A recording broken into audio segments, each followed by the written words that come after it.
ժամանակը որ կառուցել եք նվիրել եք մանուկներին։ Շնորհակալ ենք դրա համար։ Բայց չենք եկի, բացում չենք։ Չէ, լպացում չի եղել։ Հələ չի եղել։ Չէ։ Երկրորդը ճանապարհաշինությունը արդեն ապարդվում է։ Արդեն փողոցներն են։ Լուսավորությունը, պարոն Փաշինյան, ջրագծերը,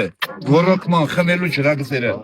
Էլ ինչից պետք է դժգոհ լինեն ժողովուրդը։ Ժողովուրդը դժգոհ չի։ Ամեն ինչ հերթով կան։ Բայց ամենակարևորը իսկական խաղաղությունը։ Տեսեք, այս շատ կարևոր բան է, էլի։ Ճանապարհ, էսա ասցես, ճանապարհը կկառուցվի, ջրագիծ, դպրոց, մանկապարտեզ, ամեն ինչ։ Բայց հիմա մեր հիմնական խնդիրը խաղաղությունն է, որովհետև այս ընտրությունների արդյունքներով Հայաստանի Հանրապետության ժողովուրդը քաղաքացին մի հարցի պատասխան պետք է տա։ Ինքը տեր է կանգնում խաղաղությանը, թե տեր չի կանգնում։ Տեր պետք է կանգնի խաղաղությանը, այս ընտրությունների բանը, որովհետև խաղաղություն որ եղավ, ճամփի հարցնել, էնել, տենց հարց չկա, որ լուծվող չի։ Որ խաղաղություն չեղավ, ով է սիրտ ունենալու դպրոցի վրա, մեկի վրա,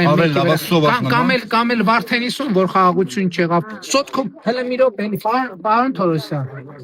մեն օրը, որովհետև տպավորվեցի, պարոն Թորոսյան,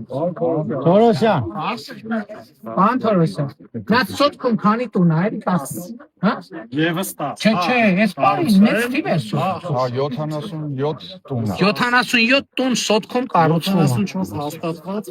70 այդ մարդիկ պետք է ապրեն այդ տանը, խաղաղությամբ ապրեն այդ տանը եւ Դրա համար ժողովուրդը կառավարության կողքին կանգնած է, պարոն։ ժողովուրդը